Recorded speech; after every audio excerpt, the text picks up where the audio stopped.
ఏమిటండి ఇది? ఆ డబ్బు మీకు అవసరం అనుకుంటే నాతో ఒక్క మాట చెప్పుండాల్సిందే. ఇంతవరకు రానివ్వకుండా నేనే ఇచ్చి ఉండేదాన్ని. ఎందుకండి ఇలాంటి పని చేశారు?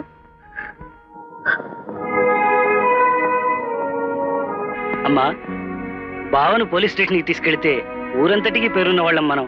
మన గురించి నలుగురు ఈ చాముండేశ్వరి దగ్గర తప్పు చేస్తే ఎవరి గతైనా అంతే. ఆప్తే కరెక్ట్. నమస్తే సార్.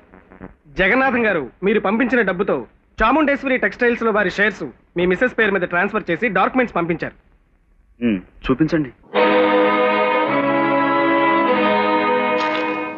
25 లక్షల రూపాయలతో షేర్స్ కొన్నట్లు ఇందులో క్లియర్ గా ఉంది.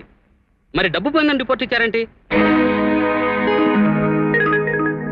ఈ విషయం ముందుగా మీరు ఎందుకు చెప్పలేదండి?